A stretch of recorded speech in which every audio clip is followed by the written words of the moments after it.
there's no harder player right now to gauge in the NBA than LaMelo Ball. Mm-hmm. LaMelo Ball is having a fantastic season. He's averaging 30 points per game and I think 7.5 assists, which is down a little bit from what we've seen in the past. But 30 points per game. You see that? Jumps off the screen. LaMelo is averaging 30. You watch the games, gunning it. He is a bucket. He is not shy. He is unloading the clip in a way that when you watch the eye test, elite scorer. He's getting to his spots. Nobody can stop him. He's not being shy. He's not losing confidence when he misses. Truly unloading the clip type of scorer. I don't know how much better that makes him than what we thought in the past. His usage rate is up to 40%, which is at the top of the league, 5% higher than it was last year. His efficiency is about the same in every place. If I wrote it down, he only has a 56% true shooting, which is exactly league average. And it's okay to be league average when you're at 30 points per game. You're expected to be a little less efficient when you're gunning it in the way he does with so much lack of creation around him. He has to truly let that shit fly. So I'm not dinging him for being inefficient, but it is what it is. It's not a strength. It's not a top tier scoring season. And I think some people probably consider it that because the eye test is so flashy and so great. It's a good scoring season, not crazy. And the playmaking isn't as intense as it once was because he's really focusing on scoring, which is probably by choice. And yeah, like, how much better does that make him because he's shooting more? Yeah, exactly. Like, I agree with you. He's doing game-breaking things because his archetype, if you're that tall and you have the ability to pass like he does, and also, like, the scoring is crazy, of course, like, you're naturally going to be one of the more better and valuable archetypes in the NBA. End of discussion.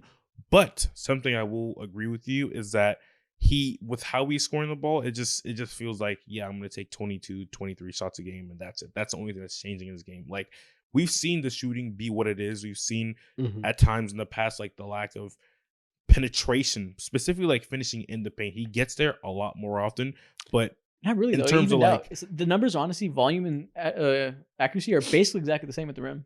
Yeah, but in terms of like actually just getting there, he gets there a lot more often. He doesn't shoot it. True. Okay. But when it comes to just getting there and applying that force, yeah, good point. I understand that, and I see that growth in his game.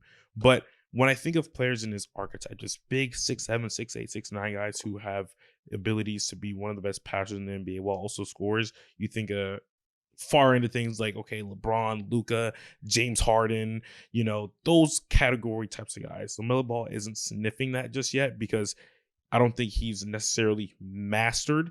I don't want to say the passing just yet because he's put so much, like you said, so much of an emphasis on scoring.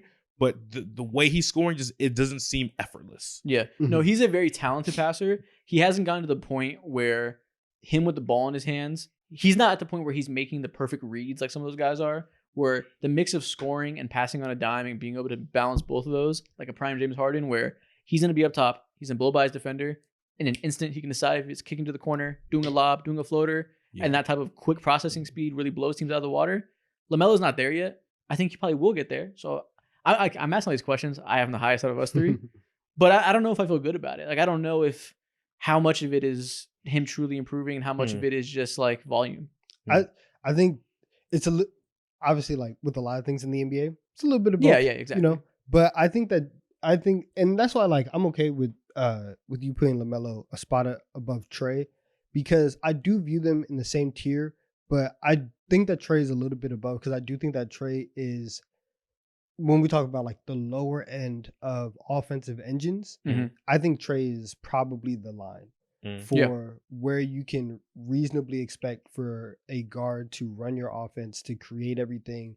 And if I keep thinking, and maybe this is just about my personal view towards LaMelo, Trey's in a very quote unquote ideal situation. You have Trey, you have long wings who can defend, have a little bit of playmaking, right, with Jalen Johnson, and then you have your center, right? Like that's kind of what you would want with LaMelo.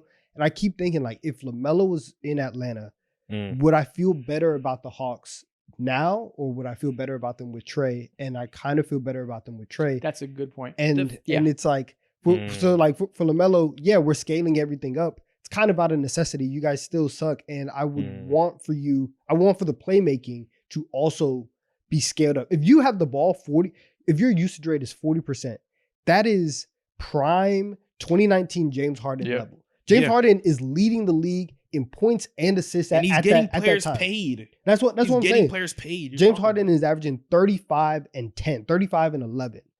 yes, LaMelo's averaging 30. Why it obviously guys have to make shots, but you have to create good shots. Like James Harden is creating easy shots for his guys. Trae Young is creating easy shots for his guys. I don't think LaMelo is doing that to that level, which at that usage rate, I'm like, I kind of want to drop you down just a little bit. But that's also, we got to really talk about the fit here. He is really playing with the dog shit supporting cast. That's true. And for fair. his, not to say the players are dog shit, but for what his archetype to get the most out of somebody as a playmaker, it's not ideally suited to that. He needs to have a little more creation around him. Shout out Brandon Miller. He's been a little up and down. He's been more up lately. Earlier in the season when LaMelo was cooking, his shot wasn't quite falling. So he doesn't really have a true second release valve, high-level offensive player. They start a lot of guys who just aren't offensive threats. He kind of has to gun it this year. Mm-hmm. I think it's very interesting to think about how much of that is his desire to be this type of player and how much of it is what's asked of him on this team, where right now we see Grant Williams, Josh Green, Diabate, and Brandon Miller. Not a lot of firepower. I think if he was in a different place, if he had Bogdan Bogdanovic, Jalen Johnson, DeAndre Hunter, and Onyeka, that's a lot more creation from 2 through 4 that maybe he wouldn't have to play this way. So that's why I put him higher, because I decided in the end that the talent is unbelievable. And I'm going to attribute some of the downsides to the roster. It's like what I said earlier with Jimmy Butler. If I was making a team and I could put him in the ideal situation, I think I'd be able to get more out of him in a perfect world. That I'm going to give him a little credit for that. Yeah. But even then, I would say like he wants to play like this too. Early in Trae Young's, I ain't gonna lie. You can tell like he loves that. He loves that. He loves that. Exactly. But earlier in Trae Young's career, where he had to play with the corpse of Vince Carter when he was on his last legs, and he had to play with like Amari Spellman and just the most random NBA players, he was still figuring out ways to get these guys specific looks where you just cannot fumble that. And a lot of times, of course, they did, because they were those caliber NBA players. And I just don't see that just yet out of LaMelo Ball when it comes to actually manipulating defenses and putting his players in specific spots. Yeah. I just don't see it. Well, again, he's the type of guy that we got to watch how he looks over the rest of the season. He can swing a lot on this list. I think we all give him credit for his strong season to varying degrees. For sure. But yeah, we got to see how it looks when he gets a better roster around him, can play next to other stars and really win. Because I'm sure there's a lot of variance of opinion about him. Because you could totally see people being like, good stats, bad team guy. He's flashy, doesn't play defense, doesn't do things the right way. And obviously there's also like a younger fan who would be like, this motherfucker's a goon. That boy nice. So like a lot of variance. Yeah. Okay. Let's move on to the top 20.